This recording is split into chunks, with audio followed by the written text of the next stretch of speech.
자, 고린도전서는 바울이 고린도 교회의 여러 가지 문제를 듣고는 그 문제에 대한 적절한 진단과 또 더 나아가서 처방을 내리는 그런 서신서다, 그렇게 말씀을 드렸죠.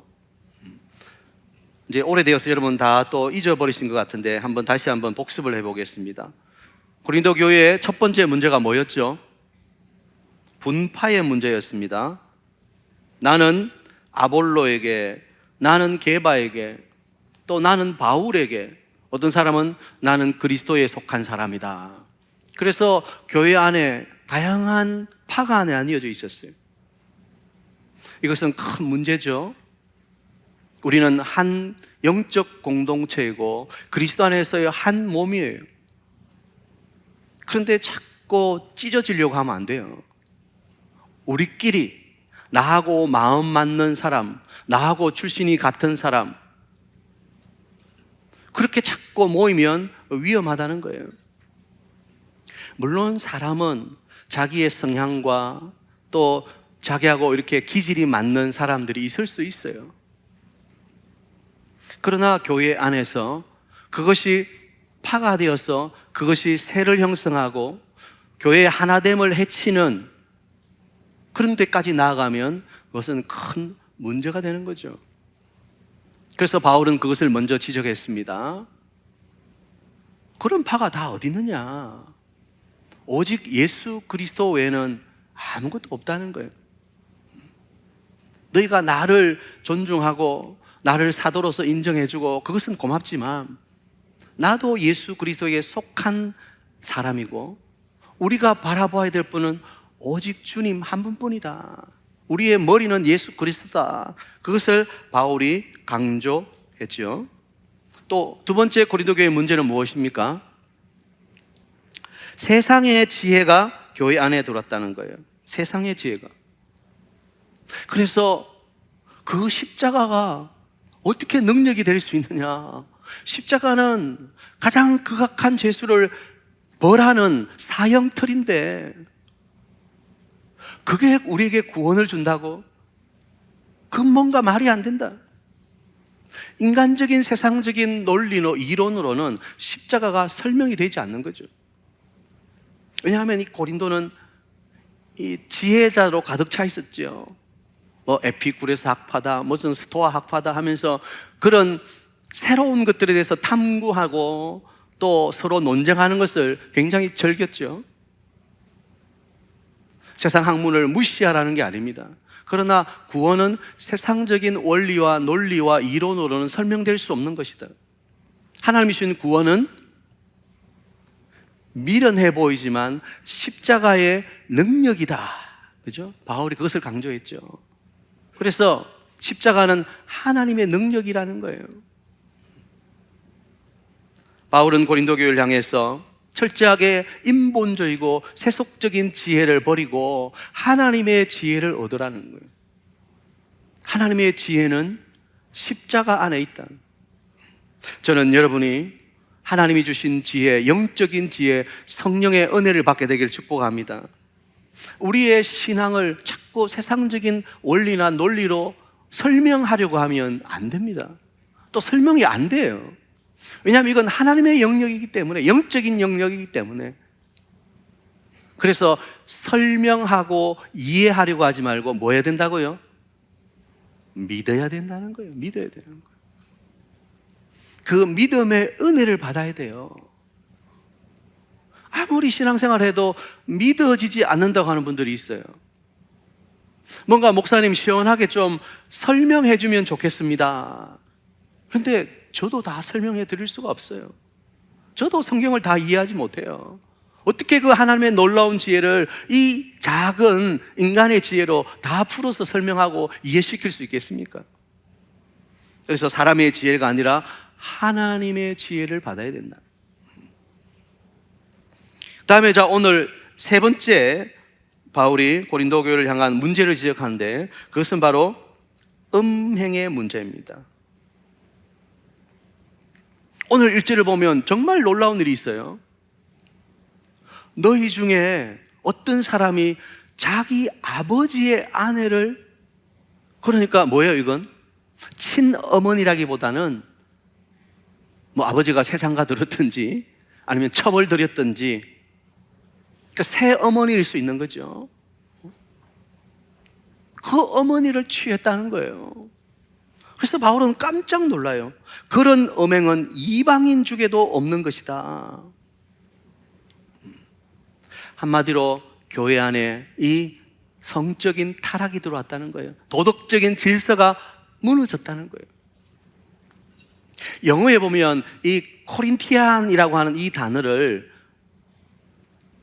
뜻을 보면 방종한 사람 또는 사치하고 방탕한 자, 이렇게 번역이 되어 있어요. 이 고린도 교회는 항구 도시인데, 지금 하면 우리 부산쯤 될 것 같아요. 이 항구를 끼고 있는 도시가 좀 그런 것 같아요. 약간 이 도덕적으로 문란해요. 고린도도 마찬가지예요. 고린도 사람이다 그러면 딱 이미지가 방탕한 사람, 그런 이미지가 되는 거예요. 그런데 그것이 교회 안에도 들어왔다는 거예요. 이게 문제죠. 이게 문제예요. 오늘날 한국 교회 안에 이 성적인 문제가 많이 지금 불거지고 있죠. 어떤 목사님은 목회를 잘 하다가 여전도사님하고 눈이 맞아가지고 자기 사모를 버리고 그 여전도사님하고 밤에 도주를 해버렸어요. 참 이런 일이 있어요. 어떤 목사님은 여직원하고 부적절한 관계를 맺어요. 여러분 아마 옛날에 뉴스를 다 보셨을 텐데, 인천에 있던 모교의 목사님은 이 청소년과 청년을 지도하면서 아주 오랫동안 그루밍을 했어요. 여러분 그루밍 성폭력 들어보셨죠? 이것은 오랫동안 친분을 쌓아서 깊이 교제하면서 심리적으로 그 사람을 지배한 뒤에 성적으로 이 가해하는 행위, 이것을 그루밍 성폭력이라고 한대요. 그러니까 이 목사님은 전도사 때부터 그 교회에 청년부를 맡고 청소년부를 맡으면서 자매들한테 너무너무 잘 대해주고, 그리고 이렇게 가까이 지나면서 그렇게 서서히 접근해서 아주 오랫동안을 여자매를 성적인 놀이객감으로 삼았다 이거예요. 참 놀랄 노짜죠. 그런데 여러분, 오늘날 마귀가 교회를 흔드는 것이 바로 이런 부분이라는 사실을 기억해야 됩니다. 우리 모두가 여기에 대해서 나는 그렇지 않을 것이다, 나는 절대 그렇게 말할 수가 없어요. 자신할 수가 없어요. 왜? 우리 모두는 다 연약하기 때문에. 아니 다윗 그 성군이 그렇게 한 여자 때문에 무너질 것이라고 누가 생각이나 했겠어요? 결국은 다윗은 한 여자 때문에 무너지는 거예요. 통계에 의하면 음란 사이트가 한국이 거의 세계 1위라고 합니다. 우리나라 인터넷이 얼마나 빨라요. 요즘 인터넷 느리면 뭐라 그럽니까? 미친다 그럽니까? 답답해서 미치죠. 외국에 한 번씩 나가보면 외국에는 인터넷 속도도 느리고 와이파이가 거의 없어요. 그러니까 인터넷 하는데 굉장히 애를 먹어요. 우리나라는 가는 곳마다 다 와이파이, 프리. 그리고 어느 가든지 다 패스워드를 다 가르쳐줘. 카페 가도 패스워드 다 적혀 있고, 이용하면 거의 무료로 이 와이파이를 다 이용하는 거예요. 그리고 얼마나 속도가 빠른지 몰라요. 검색하면 바로바로 떠요. 조금이라도 느리면 우라통이 치밀죠. 그런데 인터넷 강국이란 말이 이제는 포르노 강국이란 말과 직결되고 있다는 거예요. 이 빠른 인터넷을 이용해서 이 음란 사이트들이 너무 많이 범람하고 있다는 거예요. 자, 이런 죄악이 발생할 때 교회는 이 문제에 대해서 어떤 자세를 가지고, 또 혹이라도 교회 안에 이런 문제가 들어올 때 교회는 어떻게 이 문제를 반응하고 처리해야 되는가? 오늘 바울이 가르쳐주는 이 고린도서 5장의 말씀을 통해서 우리가 잠시 한번 살펴보도록 하겠습니다. 첫 번째, 오늘 성경이 말하는 대로 2절 보면 그리하고도 너희가 오히려 교만해져서 어찌하여 통한이 여기지 아니하고. 자, 이런 문제들이 교회 안에 들어올 때, 또 우리가 이런 문제들 앞에 직면하게 될 때, 이런 결과들 앞에 우리가 가져야 할 태도와 자세가 뭔가? 첫 번째는 죄를 통한이 여겨야 된다는 거예요. 바울은 너희가 어찌하여 통한이 여기지 아니하느냐 그렇게 말하는 거예요. 이 말은 우리는 이 죄에 대해서 통한이 여겨야 된다는 거예요. 통한이 여기다는 말이 무슨 뜻입니까? 애통한다는 거예요. 통곡한다는 거예요. 여러분, 장례식에 가보면 사랑하는 사람과의 이별 앞에서 그냥 통곡을 해요. 그죠? 애통해요. 너무나 슬퍼해요. 그런데 우리가 죄 문제 앞에서 그렇게 슬퍼하고 애통하고 곡해야 된다는 거예요. 죄악을 두고 깊이 고뇌하고 애통하면서 회개해야 된다는 거예요. 그냥 하나의 실수라고 생각하고 지금 시대의 상황이 다 그러니까 어쩔 수 없는 거지, 그렇게 합리화해서는 안 된다는 거예요. 요즘 우리 젊은이들이 앉아있는데, 우리 베델과 실로암이 앉아있는데, 요즘 젊은이들이 결혼관을 들어보면 비혼주의자들이 첫째는 많아. 왜? 너무너무 힘드니까.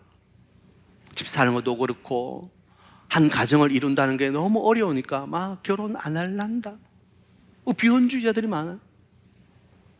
그런데 꼭 비혼주의가 아니더라도 결혼에 대해서 생각하면서도 저 남자나 저 형제나 저 자매에 대해서 내가 좀 더 많이 알아보고 깊이 알아보고 루즈를 줄이는 것이 더 중요하지 않는가? 그래서 동거를 하는 거예요. 동거를 결혼하기 전에 좀 살아보고, 이 사람하고 나하고 좀 마음이 맞고 삶의 패턴과 방식이 맞고 서로 사는데 크게 무리 없이 이렇게 같이 좀 살 수 있는가를 점검을 해보는 거예요. 여러분, 성경 어디에 그런 말이 나오죠? 이 결혼이라고 하는 것은 하나님께서 계획하시고 하나님이 짝지어 주시는 거예요. 우리는 이것을 믿어야 되는 거예요. 우리 베델 아멘입니까? 물론 하나님이 짝지어 주신 그것을 향해서 내가 찾아가야 하는 노력은 필요하죠. 가만히 앉아서 기도하면서 하나님 짝지어 주신 배필을 떨구어 주십시오, 내 옆에 앉게 해 주십시오, 그렇게 기도해서는 안 되죠. 내가 기도하면서 찾아가야 돼요. 저는 결혼하기 전에 하나님 앞에 여러 가지 조건들을 쫙 이렇게 나열하면서 기도했어요. 어떤 분들은 그게 너무 이기적이지 않나, 그 너무 제목 해가지고 그거는 너무 좀 자기 중심적이지 않나, 그렇게 말하는 분이 있는데 저는 아니라고 생각해요.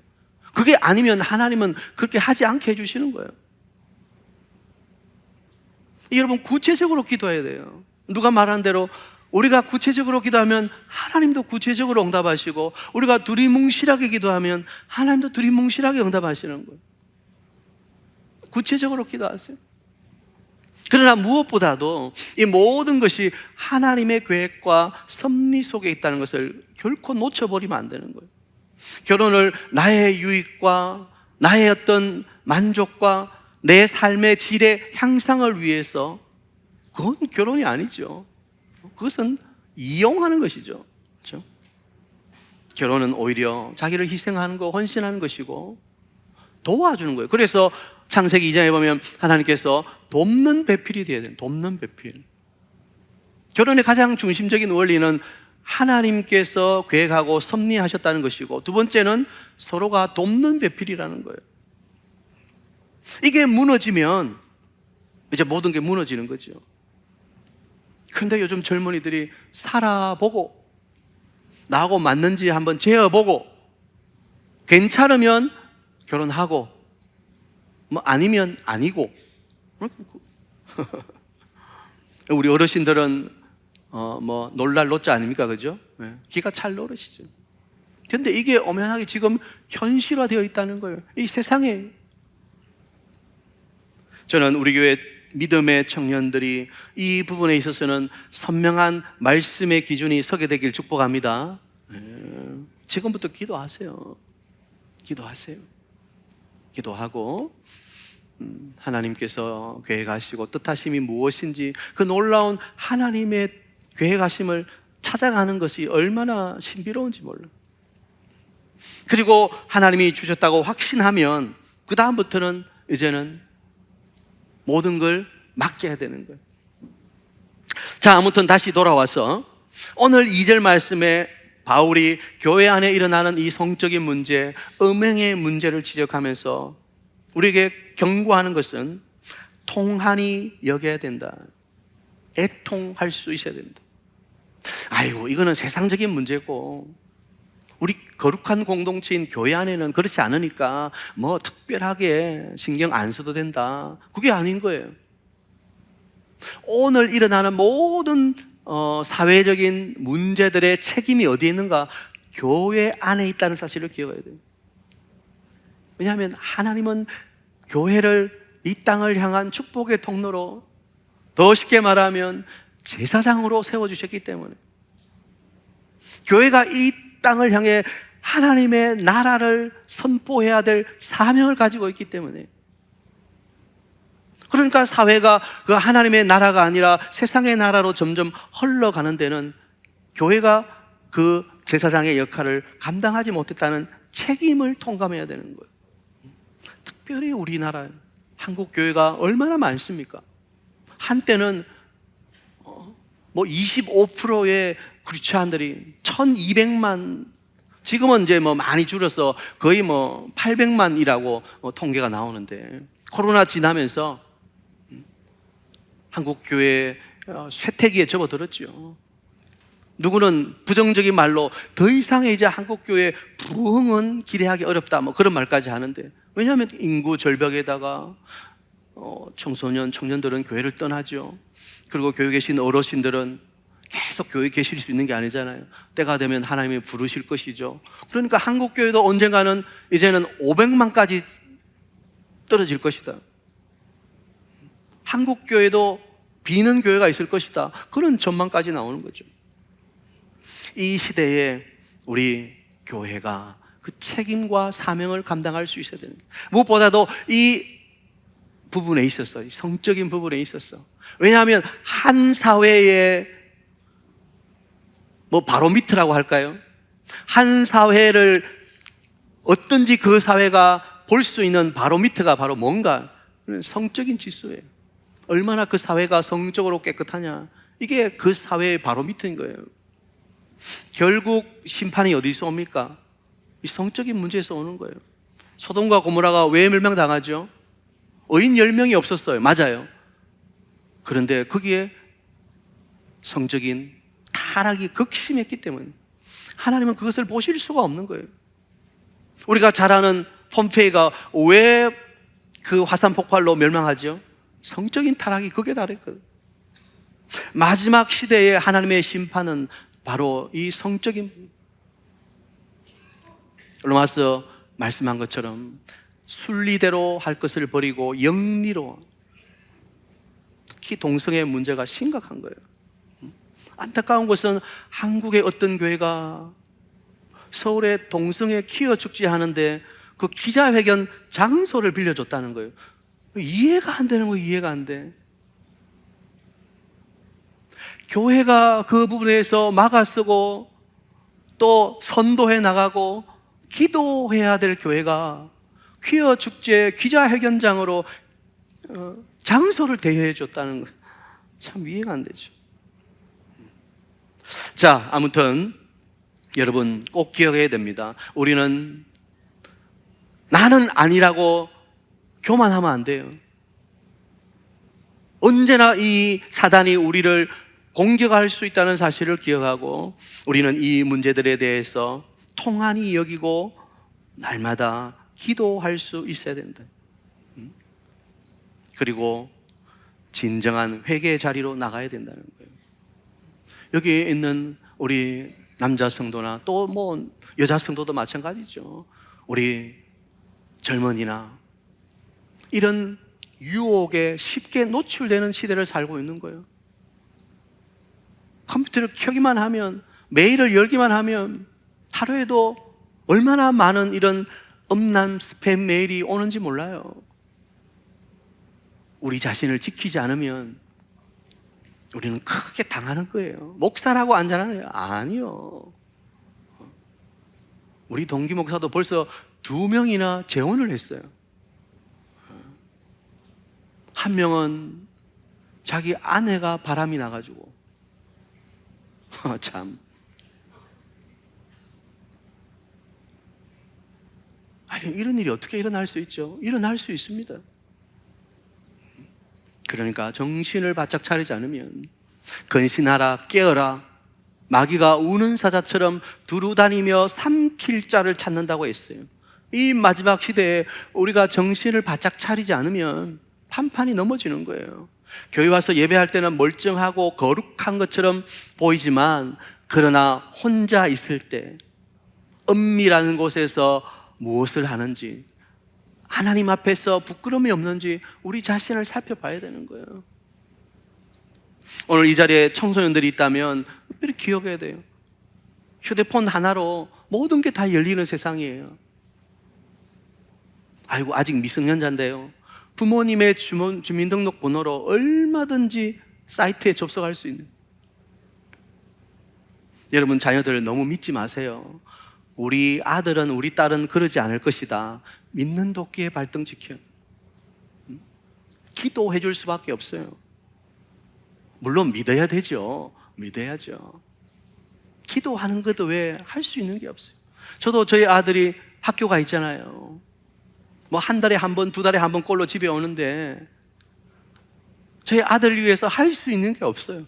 제가 뭐 매주 학교 가서 점검하고 하겠습니까? 못하는 거예요. 기도하는 거예요. 아들아, 큐티해야 되고 기도해야 되고 너의 경건 생활을 네 스스로가 잃어버리면 안 된다. 뭐 특별히 또 기독교 학교니까 또 얼마나 감사해요.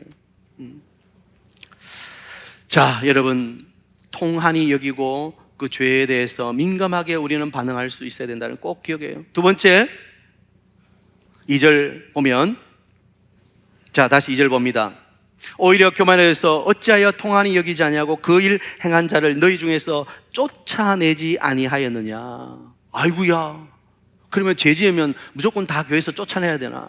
멀리해야 되고 관계를 끊어버리고 이제는 너하고는 절교, 단절 그렇게 해야 되는가? 그런 의미가 아닙니다. 바울이 말한 왜 너희 중에서 쫓아내지 아니하였냐, 이 말은 그런 자를 온유한 심령으로 바로 잡아줄 수 있어야 된다는 거예요. 갈라디아서 6장 1절을 한번 찾아보겠습니다. 갈라디아서, 고린도 전후서 다음에 갈라디아서죠. 갈라디아서 6장 1절. 형제들아, 사람이 만일 무슨 범죄한 일이 드러나거든 신령한 너희는 온유한 심령으로 그러한 자를 바로 잡고 너 자신을 살펴보아 너도 시험을 받을까 두려워하라. 바울이 말한 게 바로 이거예요.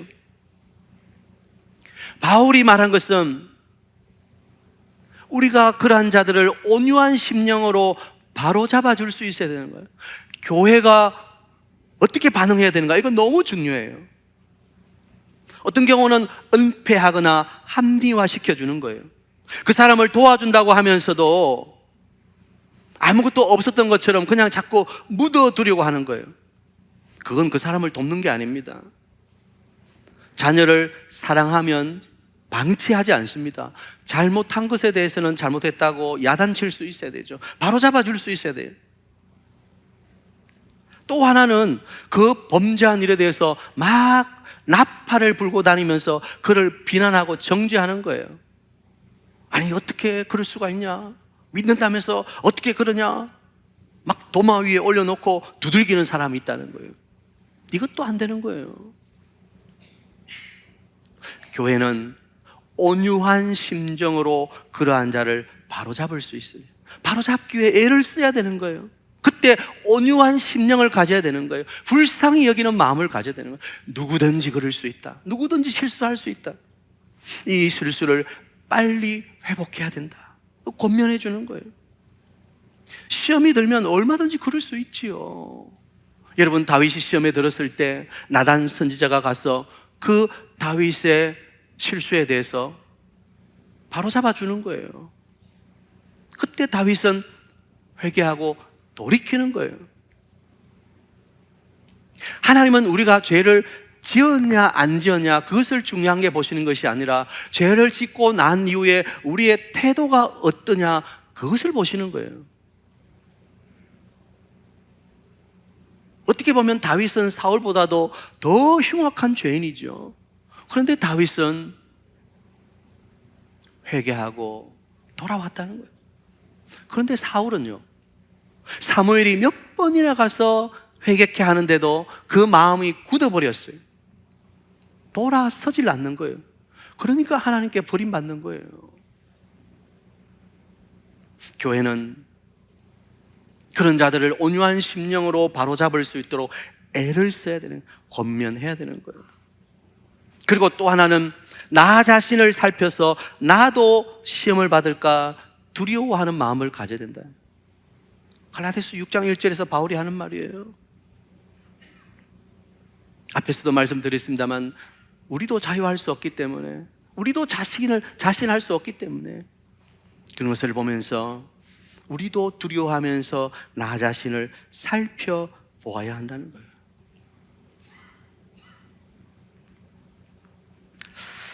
바울은 이 음행 문제를 다루면서 우리에게 놀라운 교훈을 주는 거예요.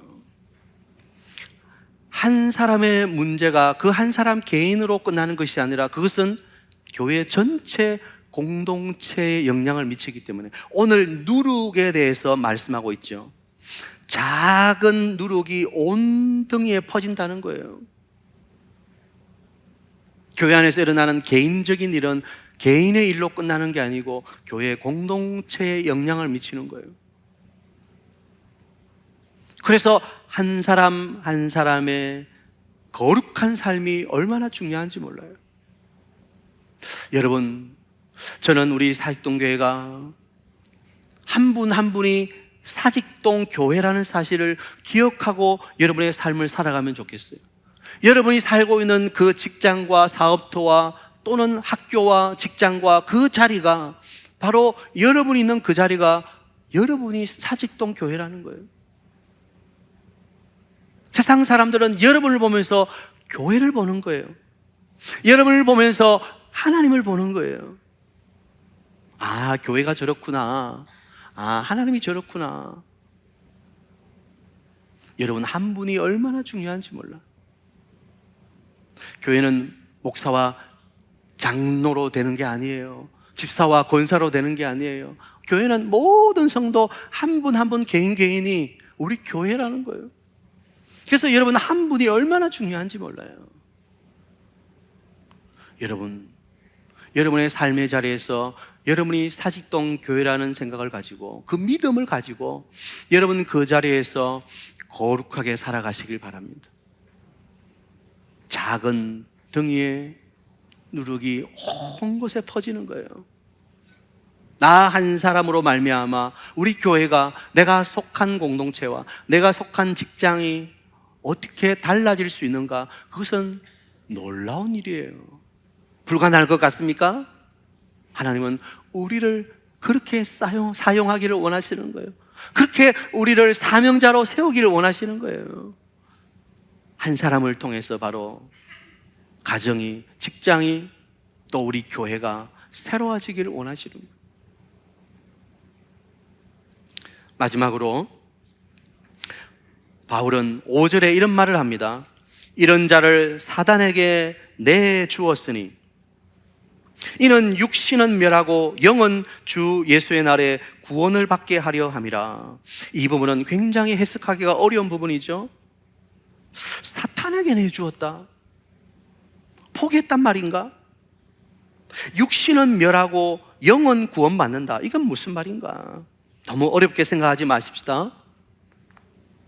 이런 자들을 교회가 따끔하게 징계해야 된다는 말이에요. 충고해야 된다는 말이에요. 오늘날 교회에 뭐가 사라졌어요? 권징이, 징계가 사라졌어요. 왜? 그렇게 하면 교회 가버리고, 이 교회 아니면 없나 하면서 다른 교회 가버려요.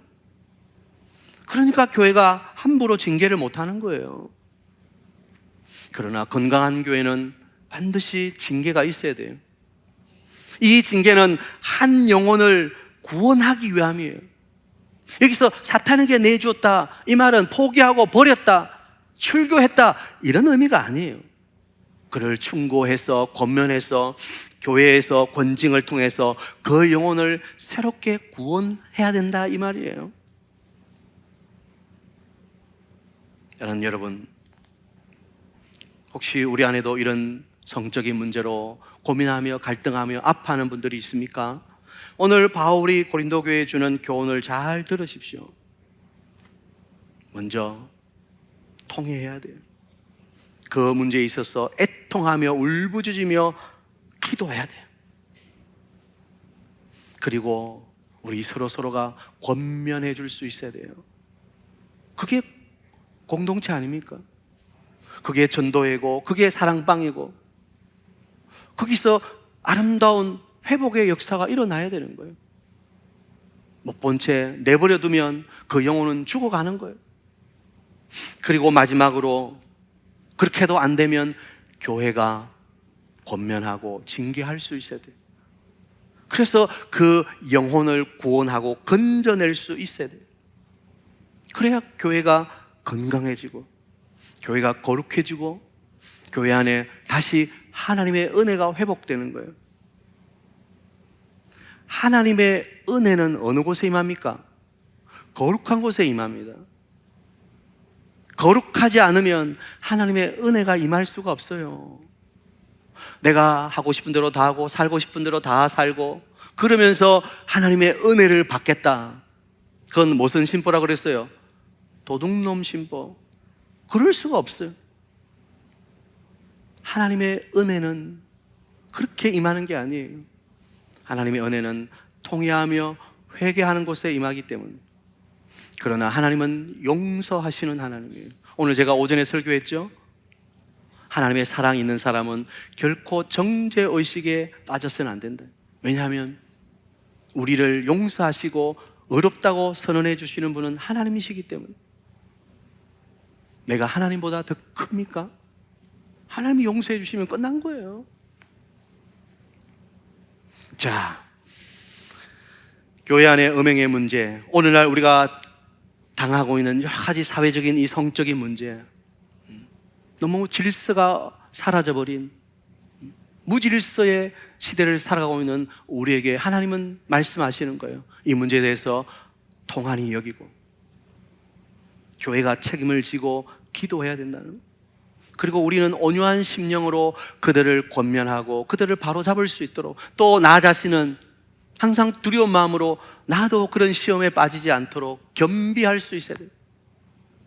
항상 하나님 앞에서 코람데오, 그리고 우리 교회가 거룩한 공동체로 나아갈 수 있어야 됩니다.